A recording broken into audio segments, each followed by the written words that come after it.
Hello दोस्तों, welcome back to my YouTube channel. और अगर आप चैनल में नए हो तो सब्सक्राइब ठोक दो यार, वीडियो को लाइक ठोक दो, क्योंकि आपको पता है एज यूजुअल हम लोग अपनी लॉ की वीडियो कंटिन्यू करने वाले हैं। और हमारा चैप्टर 1 का लास्ट टॉपिक हम लोग करने वाले हैं। लास्ट टॉपिक कॉन्ट्रैक्ट एक्ट का जो हमारा फर्स्ट चैप्टर था, इसका नाम है कम्युनिकेशन ऑफ ऑफर और रिवोकेशन।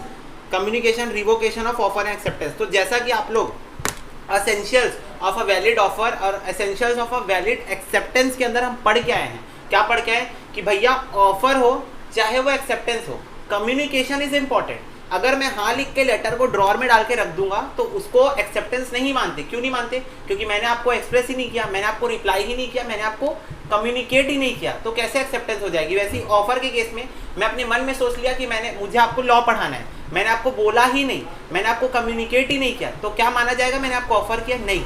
तो कम्युनिकेशन इज वेरी इंपॉर्टेंट, चाहे वो ऑफर हो चाहे वो एक्सेप्टेंस हो। वैलिड ऑफर या वैलिड एक्सेप्टेंस के लिए कम्युनिकेशन इज इंपॉर्टेंट। और उसके साथ साथ हम लोगों को रिवोकेशन भी पढ़ना है। तो देखो, communication and revocation of offer and acceptance,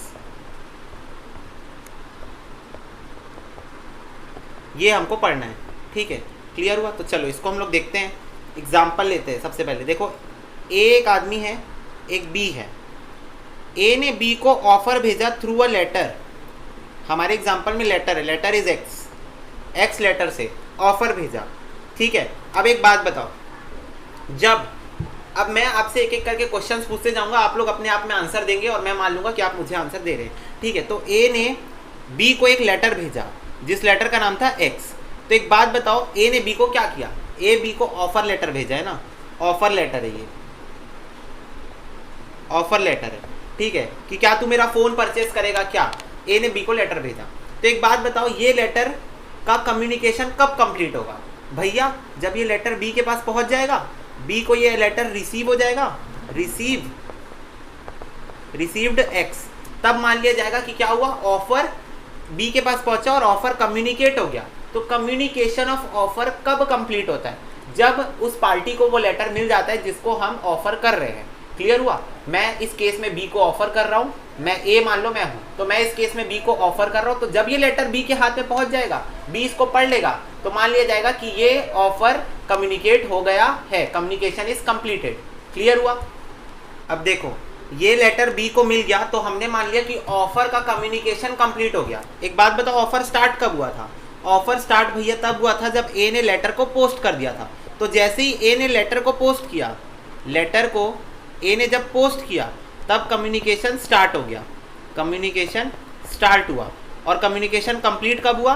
जब लेटर ए को रिसीव हुआ, जब रिसीव्ड हुआ एक्स, तब कम्युनिकेशन कंप्लीट हो गया, कम्युनिकेशन ऑफ ऑफर कंप्लीटेड। ठीक है, क्लियर हुआ? यहाँ पर offer, communication of offer complete हुआ, तो इतना क्लियर हुआ। तो ये ऑफर का सर्कमस्टेंसेस था। जैसे ही ए ने लेटर बॉक्स में लाल कलर का डिब्बा, उसमें लेटर को डाला, ऑफर स्टार्ट हो गया। वहां से time start now, offer start हो गया। जैसे ही ऑफर, जो ऑफर लेटर था वो बी को मिला, यानी जो एक्स लेटर था वो बी को मिला, तो वहां पर ऑफर का कम्युनिकेशन कंप्लीट हो गया। ठीक है, अब बारी आती है एक्सेप्टेंस की। तो देखो, अब बी ने रिप्लाई में, बी को चाहिए था मेरा फोन, बी ने रिप्लाई में एक वाई लेटर भेजा, वाई। ठीक है, वाई नाम का लेटर बी ने रिप्लाई में भेजा। अब एक बात बताओ, एक्सेप्टेंस का कम्युनिकेशन स्टार्ट कब हुआ? भैया हमको पता है एक्सेप्टेंस का कम्युनिकेशन, एक्सेप्टेंस का कम्युनिकेशन स्टार्ट हुआ, started when B posted letter, जब बी ने पोस्टेड लेटर वाई, जब बी वाई लेटर को पोस्ट किया, जैसे ही लाल कलर के डब्बे में बी ने एक्सेप्टेंस का लेटर डाला, वहां से कम्युनिकेशन ऑफ एक्सेप्टेंस स्टार्ट हो गया। ठीक है, और एक बात बताओ, ये कंप्लीट कब होगा? ये तब कंप्लीट होगा जब ये लेटर ए को मिल जाएगा। तो व्हेन वाई रीच्ड ए, जब वाई लेटर ए के पास पहुंचेगा, जब वाई लेटर ए के पास पहुंचेगा, तब हम मान लेंगे communication of acceptance completed, communication of acceptance completed. ठीक है, इस केस में हम मान लेंगे कम्युनिकेशन ऑफ एक्सेप्टेंस कंप्लीट हो गया। तो एक बार फिर से मैं समझाता हूँ। देखो, ए को बी को कुछ ऑफर करने का मन हुआ, तो ए क्या किया, एक लेटर में लिखा बी के लिए, मैं तेरे को ये ऑफर करता हूँ, मुझे तुझे अपना फ़ोन बेचना है। उस लेटर को ले गया वो पोस्ट ऑफिस में, स्टैंप लगाया और रेड कलर के बॉक्स में डाल दिया। यहाँ से कम्युनिकेशन ऑफ ऑफर स्टार्ट हो गया। ठीक है, अब ये लेटर जाएगा पोस्ट ऑफिस वाले में, फिर डाकिया लेके जाएगा उसको, पोस्टमैन अपने बैग में डालेगा, लेके जाएगा, बी के हाथ में देगा।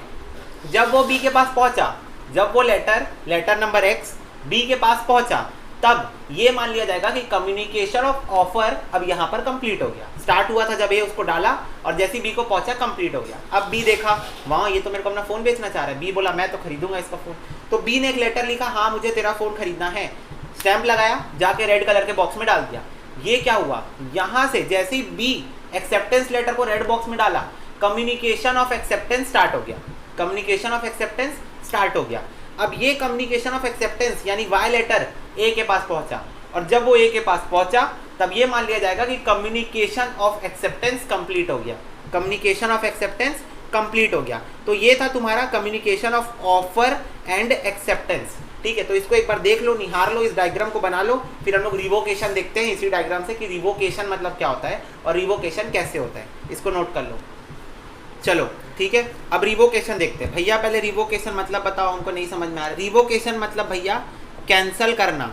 रिवोकेशन मतलब जो आपने ऑफर दिया है, चल जा, हाँ, जो आपने ऑफर दिया उसको कैंसिल करना is nothing but your revocation. तो रिवोकेशन कैसे पॉसिबल है देखते हैं एक बार। देखो रिवोकेशन कैसे होता है, देखो समझना। ए ने बी को लेटर भेजा ऑफर का, ठीक है, तो अब वो लेटर, अब एक बात बताओ, वो लेटर ना बी के पास पहुंच गया। अब बी ना तुरंत रिप्लाई नहीं किया है, बी अभी सोच रहा है। ठीक है, बी अभी सोच रहा है उसको खरीदना है कि नहीं खरीदना है। उतने में ये को ध्यान आया कि यार नहीं यार, लेकिन मैं फ़ोन बेच दूंगा तो मैं क्या यूज़ करूंगा, अभी लॉकडाउन चल रहा है, मैं नया फ़ोन भी नहीं खरीद सकता। शिट, अभी लॉकडाउन चल रहा है, मैं नया फ़ोन नहीं खरीद सकता। अगर बी हाँ बोल दिया तो मुझे उसे तुरंत फ़ोन बेचना पड़ेगा, फिर मैं तो खाली हाथ हो जाऊंगा। फ़ोन की तो मेरे को बहुत ज़रूरत है, तो मैं तो अभी फ़ोन नहीं बेच सकता। अब ए को मन नहीं है फ़ोन बेचने का, ए बोला अब मैं फ़ोन नहीं बेच सकता। तो एक बात बताओ, कब तक वो बी को मना कर सकता है? तो जब बी अपना हाँ का लेटर, बी ने लेटर भेजा, लेटर नंबर वाई, तो ये जो लेटर नंबर वाई है जो बी पोस्ट ऑफिस में जाके रेड कलर के बॉक्स में डाला हाँ लिख के, उस लेटर को रेड बॉक्स में डालने के पहले, मतलब बी के हाँ वाले लेटर को कम्युनिकेशन में एंटर, कम्युनिकेशन कहाँ से स्टार्ट हुआ, एक्सेप्टेंस कहाँ से स्टार्ट हुआ, ये देखो एक्सेप्टेंस ऑफ कम्युनिकेशन स्टार्ट हुआ जब बी ने लेटर को डाल दिया बॉक्स में। बी के उस लेटर को बॉक्स में डालने के पहले ए को मना करना पड़ेगा। अब वो कैसे भी करे, वो कॉल करके करे, वो एक और लेटर भेजे जिसमें वो मना कर दे उसको, कैसे भी करे। पर ये जो कम्युनिकेशन ऑफ एक्सेप्टेंस होता है, कम्युनिकेशन ऑफ एक्सेप्टेंस, ये देखो, आज मेरे स्टाइलस को क्या हो गया, ये देखो, ये कम्युनिकेशन ऑफ एक्सेप्टेंस स्टार्ट होता है ना, उसके पहले ए को कॉल करके या मैसेज करके या टेक्स्ट करके कुछ भी करके बी को मना करना पड़ेगा कि नहीं अब मुझे ये ऑफर तुमको नहीं देना है, मुझे मेरा माइंड चेंज हो गया, मैं अपना फ़ोन नहीं बेचना चाहता। कब? बी के पोस्ट करने के पहले लेटर को, यानी कम्युनिकेशन ऑफ एक्सेप्टेंस के स्टार्टिंग पॉइंट के पहले, स्टार्टिंग पॉइंट के पहले। ठीक है, क्लियर हुआ।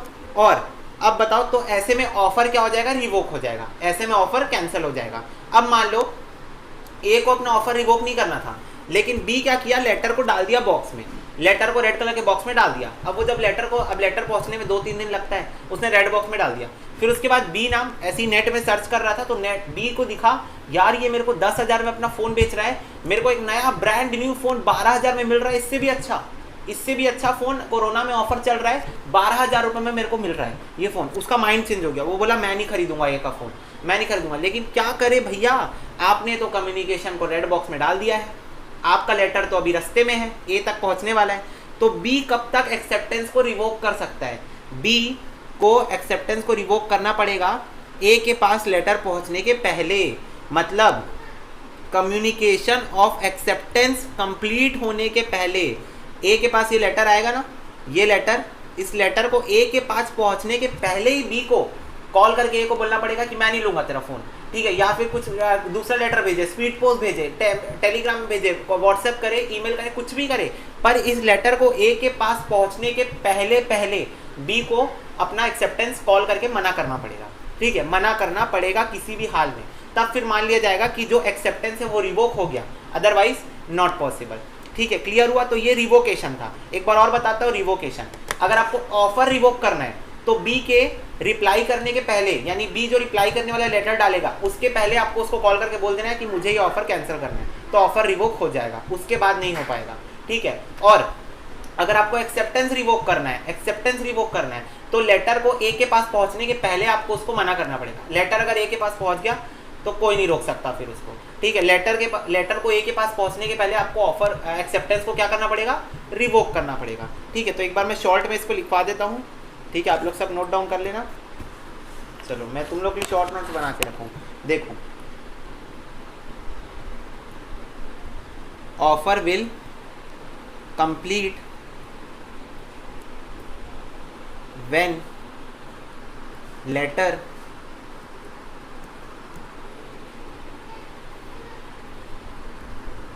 letter Y reach B, acceptance will complete when letter, अच्छा यहाँ पर एक्स होगा, बच्चे बोल रहे हैं भैया आप क्या कर रहे हो, एक्स होगा। When letter Y reach X. ठीक है, तो ऑफर कब कंप्लीट होगा, जब एक्स लेटर बी के पास पहुंचेगा। एक्सेप्टेंस कब कंप्लीट होगा, जब वाई लेटर एक्स के पास पहुंचेगा, सॉरी वाई लेटर ए के पास पहुंचेगा, वाई लेटर ए के पास पहुंचेगा। ठीक है, offer can be revoked, offer can be revoked before letter Y dispatched। Letter Y के डिस्पैच होने के पहले आप ऑफर रिवोक कर सकते हो। Acceptance can be revoked before letter Y reached X। ठीक है, क्लियर हुआ। तो ये आप लोग नोट कर लेना। एक और पॉइंट चलो लिख लो, offer will start when letter X dispatched, acceptance will start when letter Y dispatched। ये सब वही बातें हैं जो मैंने आपको ऊपर बताई, ये सब आप लोग नोट कर लेना। ठीक है, वीडियो पॉज करके आप लोग नोट कर लेना ये सब। ठीक है, और ये डायग्राम जरूर से बना लेना।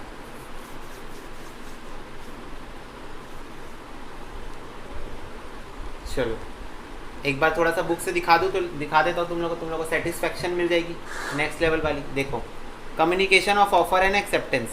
ठीक है, communication of offer and acceptance, देखना ये सब तो ऊपर कहानी लिखी है। देखो नेक्स्ट, देखो कम्युनिकेशन ऑफ ऑफर। देखो, in terms of section 4 of the act, communication of offer is completed when it comes to the knowledge of the person to whom it is made. मतलब जिसको हमने ऑफर किया है उसके पास जब वो पहुंच जाएगा तो मान लिया जाएगा कम्युनिकेशन ऑफ ऑफर कंप्लीट हो गया। Where A makes a proposal to B by post to sell his house for 5 lakh, and if the letter contains the offer is posted on 10th March, and if the letter is B on 12th March, the offer is said to be completed on 12th March। बोल रहा है उसने 10 मार्च को letter post किया, 12 मार्च को B के पास पहुंच गया, तो कब मानेंगे ऑफर कब कंप्लीट हुआ, सॉरी कम्युनिकेशन ऑफ ऑफर कब कंप्लीट हुआ, 12 मार्च को, जिस दिन उसके पास लेटर पहुंचा। ठीक है, देखो एक चीज यहाँ पर लिखी, पढ़ाई देता हूँ। This is can be summed up when a proposal is made by post, it's communication will be completed when the letter contain the proposal reach the person who it is made. Mere receiving of the letter is not sufficient, he must receive or read the message contain in letter. मैंने आपको ये बता दिया है, जब B letter पढ़ लेगा उसके बाद ही माना जाएगा कि कम्युनिकेशन ऑफ ऑफर कंप्लीट हुआ है। ठीक है, मतलब बी के पास वो लेटर पहुंचा और वो खोल के पढ़ लिया, मतलब उसके हाथ में लेटर आया तो पढ़ ही लेगा ना। ठीक है, तो तभी माना जाएगा। सिर्फ उसके पास लेटर पहुंच गया, उसके घर में से डाल दिए, तो ये नहीं माना जाएगा ऑफर का कम्युनिकेशन कंप्लीट हो गया। जैसे मान लो बी उस टाइम घर में नहीं था और नीचे गेट के नीचे से पोस्टमैन लेटर डाल के चला गया, तो इसको अभी कंप्लीट नहीं माना जाएगा। जब बी उसको उठा के पढ़ लेगा तब कंप्लीट माना जाएगा। ठीक है, देख लो उसके ऊपर केस दिया है, ही रिसीव द लेटर ऑफ 12 मार्च, बस 15 मार्च को रीड किया, in this case offer is completed on 15 मार्च। हाँ ऑब्वियस ही बात है, उसको लेटर 12 मार्च को पोस्टमैन डाल के चला गया, 15 मार्च को बी कहीं शहर के बाहर गया था, वहाँ से वापस आया, तो 15 मार्च को उसने लेटर को खोल के पढ़ा, तो ये माना जाएगा कि 15 मार्च को ऑफर का कम्युनिकेशन कंप्लीट हुआ है। ठीक है, क्लियर हुआ। Communication of acceptance, communication of acceptance कम होता है, तो there are two issues for discussion understanding, they are the mode of acceptance and when it acceptance completed. ठीक है, तो देखो मोड ऑफ एक्सेप्टेंस ना 2 टाइप की हो सकती है, ये देखो, अरे आज ना मेरे स्टाइलस बहुत परेशान कर रहा है मुझे। देखो 2 टाइप की हो सकती है, बाय एक्ट और बाय ओमिशन। बाय एक्ट मतलब आप किसी वर्ड्स के थ्रू या किसी भी मोड के थ्रू आप उनको दिखा रहे हो कि आपने एक्सेप्टेंस दे दिया है, मतलब आप हाँ बोल दो या तो आप कोई ऐसा काम कर दो जिससे पता चल जाए कि एक्सेप्टेंस हो गई है। और सेकंड थिंग इज ओमिशन। तो देखो दोनों एक बार पढ़ लेते हैं। ये देखो कम्युनिकेशन बाय एक्ट, तो इसमें पढ़ लो, would include any expression of words whether written or oral, पता है हमको ओरल रिटन दोनों हो सकता है। Written words will include letter, telegram, fax, email or even advertisement. Oral word include telephone message. Again communication would include any conduct tended to communicate like positive act or sign. Positive act मतलब मैंने delivery दी थी, कल मैंने आपको example दिया था, मैं किराने वाला हूँ, मैं अपने कस्टमर को डिलीवरी दिया, वो मेरे को कुछ नहीं बोला, चुपचाप सामान लेके अंदर ले गया। ठीक है, क्लियर हुआ। The other person understand that the person acting और मेकिंग साइन मीन्स टू से और कन्वे, तो मैंने समझ गया कि वो हाँ बोलना चाह रहा है, मतलब वो डिलीवरी लेके एक्सेप्टेंस दे दिया था। ठीक है, दूसरा है communication of acceptance bye omission और टू डू समथिंग। तो देखो इसमें देखो, such omission is conveyed by conduct or forbearance of the act of one person to convey his willingness or assent, however silence would not be treated as a communication by omission। देखो इसमें वो ये बोलना चाह रहा है, ओहो आज ना क्या ही हो गया है। देखो such omission is conveyed by a conduct or by forbearance on the part of one person to convey his willingness or assent, मतलब हमारे तरफ से हमको कुछ करना था, कोई एक्ट करना था और हम वो चीज़ भूल गए, ओमिट कर गए, भूल गए, कोई फोरबियरेंस था या कोई कंडक्ट था जो हम भूल गए। ठीक है, तो इसको मान लिया जाता है एक्सेप्टेंस। लेकिन मियर साइलेंस इज नॉट एक्सेप्टेंस, हम लोग पढ़ के आए हैं, मियर साइलेंस को हम ओमिशन नहीं मांग सकते और उसको हम एक्सेप्टेंस नहीं मांग सकते। ठीक है, तो देख लो एक बार आगे केसेस पढ़ लेते हैं। Communication of acceptance by conduct, देखो for instance delivery of good at the price by seller willingness to, अच्छा ये वाला एग्जाम्पल मैंने सब करा दिए है। ठीक है, चलो एक बार तुम लोग इसको देख लेना और ये चीज़ मैं पढ़ा दूँ, ये मैं तुम लोग को बता दी। और सबसे मेन चीज़ तो यही थी, as against the proposer, as against the acceptor. Acceptance कब कंप्लीट होता है? तो एक्सेप्टेंस कंप्लीट होता है when it is put in the course of transmission to him as to out of the power of the acceptor. जब वो लाल colour के डब्बे में डाल देगा तो ऑफरर के लिए एक्सेप्टेंस कंप्लीट हो गई। और when it comes to the knowledge of the proposer, और इसके लिए बी के लिए कब कंप्लीट होगी एक्सेप्टेंस? जब वो ए के पास पहुंच जाएगा, जब वो ए के पास पहुंच जाएगा तब एक्सेप्टेंस कंप्लीट हो जाएगी। ये तो मैंने बता दिया है आपको। ठीक है, तो चलो communication of performance. Communication of performance में भी देखो अच्छा इसमें तो Carlill versus Carbolic Smoke Ball Company from the point of view proposer, the other from the view point of acceptor himself. अच्छा ये मैं बता दिया हूँ आप लोगों को, ये आप लोग पढ़ लेना। देखो we have already discussed section 4, a communication of proposal is completed when it comes to knowledge of person to whom it is made.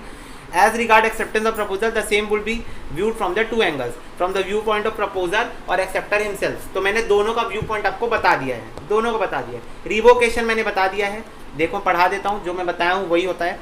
As against the person who makes it और as against the person to whom it is made. ठीक है, तो ये दो तरीके से हमको पढ़ना है कि रिवोकेशन कैसे हो सकता है, ये मैं आपको ऑलरेडी बता चुका हूँ, मैं बस आपको वर्ड्स पढ़ के दिखा दे रहा हूँ।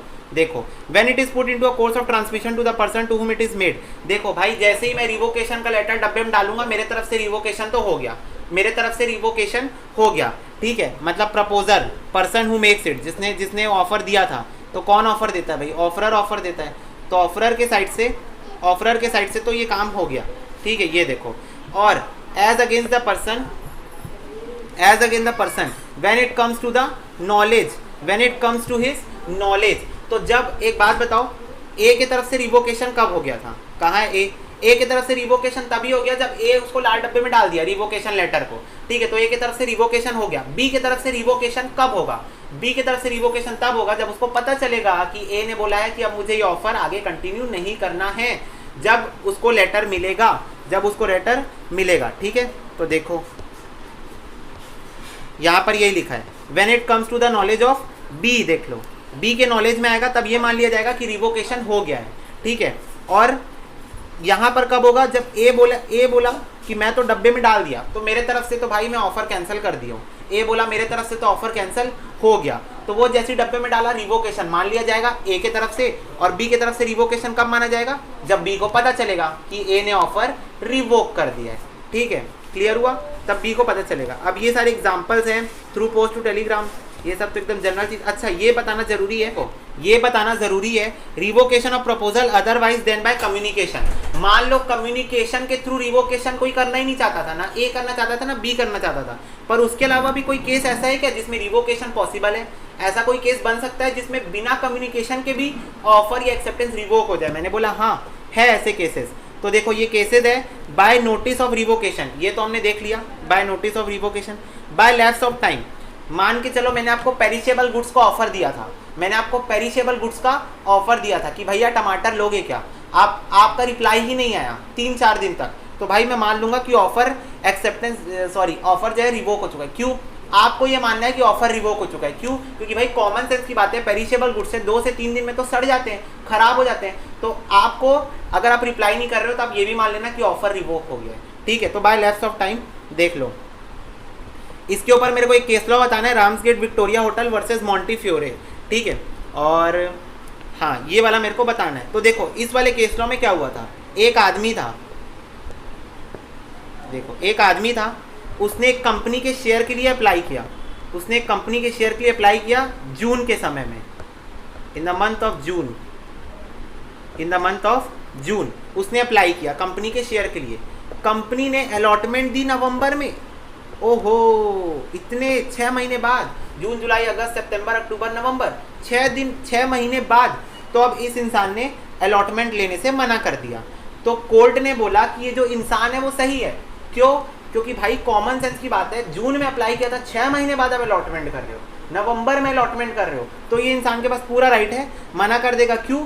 क्योंकि एक रीजनेबल टाइम होता है, हमने ऊपर पढ़ के एक रीजनेबल टाइम होता है, वो रीजनेबल टाइम निकल गया, तो अब ये इंसान इस शेयर्स को एक्सेप्ट नहीं करेगा, तो एक रीजनेबल टाइम में ऑफर अपने आप रिवोक हो जाता है, ठीक है। रीजनेबल टाइम 1 या 2 महीने होता है, चलता भाई 6 महीने बाद में अलॉटमेंट कर रहे हो तो कैसे होगा? तो ये वाले केस लॉ में लिखा था राम्सगेट विक्टोरिया होटल वर्सेस मॉन्टीफ्योरे, आप लोग ये वाला केस लॉ लिख लेना, ठीक है। नेक्स्ट देखो, bye non fulfilment of condition president. अब मान लो मैंने ऑफर में कोई कंडीशन लगा के रखी थी और वो कंडीशन अगर आप फुलफिल नहीं करते हो तो भी रिवोक हो जाएगा। कैसे? देखो, where the acceptor fails to fulfill a condition precedent to acceptance, the proposal gets revoked. This principle is laid on section 6. The offer, for instance, may impose certain conditions such as executing a certain document, depositing certain amount of earliest money. Failure to satisfy any condition will result debt of proposal. As stated earlier, condition precedent acceptance prevent an obligation of the. देखो, जैसे मान लो इसमें बोल रहा है मैंने आपको offer दिया और मैंने आपको ये कंडीशन लगा के दी थी कि आप मेरे को पेमेंट करोगे ऑनलाइन, आप मेरे को ऑनलाइन पेमेंट करोगे, लेकिन आप मेरे को लिफाफे में डाल के कैश भेज दिए, मैं ऑफर रिवोक कर दूंगा। क्यों रिवोक कर दूंगा? क्योंकि मैंने कंडीशन लगा के दी थी कि मुझे पैसा ऑनलाइन चाहिए, पर आपने मेरा बात नहीं माना, मैंने ऑफर के साथ जो कंडीशन लगाई थी उसको आप नहीं माने, तो मैं क्या कर दूंगा? ऑफर को रिवोक कर सकता हूँ, ठीक है। इसका एग्जाम्पल देखो, suppose where A proposes to sell his house to B for 5 lakh provided B lease his land to A. If B refuse to lease the land, offer A will revoke. A ने बोला कि मैं तुमको अपना घर बेचूंगा 5 लाख रुपए में, लेकिन उसके बदले B तुमको अपनी लैंड मेरे को किराए से देनी पड़ेगी, तुमको अपनी जमीन मेरे को किराए से देनी पड़ेगी। अगर B इस बात को नहीं माना, अगर B ने अपना लैंड लीज पे नहीं दिया, रेंट पे नहीं दिया, तो A ऑफर रिवोक कर देगा, A ऑफर रिवोक कर देगा, ठीक है। क्लियर हुआ? चलो लास्ट पॉइंट देखो, बाय डेथ और इंसैनिटी। भाई मैं एक बंदे को ऑफर किया, उसने मेरे को एक्सेप्टेंस दिया, पर बेचारा भगवान को प्यारा हो गया, बेचारा समय से पहले भगवान को प्यारा हो गया, तो bye death or insanity. Insanity मतलब पागलपन, तो बेचारा बंदा पागल हो गया, या तो उसकी डेथ हो गई, भगवान को प्यारा हो गया, और या तो पागल हो गया। तो इस सिचुएशन में भी भाई अब कॉन्ट्रैक्ट पॉसिबल नहीं है, तो इस सिचुएशन में भी ऑटोमेटिकली रिवोक हो जाएगा, ऑटोमेटिकली क्या हो जाएगा? रिवोक हो जाएगा। तो देखो, death or insanity of the proposal would result in automatic revocation of the proposal in fact of death or insanity comes to knowledge of the acceptor by counter offer. Counter offer में भी जो पुराना offer रहता है वो revoke हो जाता है और एक नया ऑफर सामने वाला हमको देता है, तो that is counter offer, we know that. By non acceptance of offer according to the prescribed और यूजुअल मोड, मैंने आपको बोला था मेरे को ईमेल में रिप्लाई करना, मैंने आपको बोला था आप मेरे को ईमेल में रिप्लाई करना, आप मेरे को ईमेल में नहीं व्हाट्सएप में रिप्लाई कर दिए। ऑफर रिवोक, ऑफर रिवोक, ठीक है। और फाइनली बाय सब्सिक्वेंट इलीगैलिटी, भाई हमने एक ऐसा कॉन्ट्रैक्ट कर दिया जो बाद में इलीगल हो गया। जैसे मैंने गुजरात में लिकर सेल करने का ऑफर लिया था, ऑफर किया था, एक्सेप्टेंस मिला था, एक कॉन्ट्रैक्ट बन गया था, लेकिन कुछ समय के बाद गवर्नमेंट ने लिकर को गुजरात में बैन कर दिया, तो उससे क्या हुआ, मेरा जो कॉन्ट्रैक्ट था वो इलीगल हो गया, तो ऑटोमेटिकली रिवोक हो गया। या तो मैं इलीगल बेच दूं, या तो मैं इलीगल बेच दूं, या तो रिवोक कर दूं, और मैं अच्छा आदमी तो मैं रिवोक कर दूंगा। तो यहाँ पर ऑफर ऑटोमेटिकली क्या हो जाएगा, रिवोक हो जाएगा। इसके साथ आपका चैप्टर नंबर 1 होता है समाप्त। आपको कोई डाउट रहेगा तो आप पूछ सकते हो, मैं एक बार फिर से क्रॉस चेक कर लूं कुछ छूटा तो नहीं है। एक्सेप्टेंस हो गया है, ऑफर हो गया है,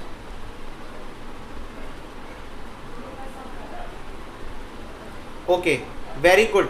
हमारा चैप्टर नंबर 1 ये देखो, ये हमारा chapter number 1 Indian contract act का चैप्टर नंबर 1 इस वीडियो में हम लोग कर दिए हैं एंड।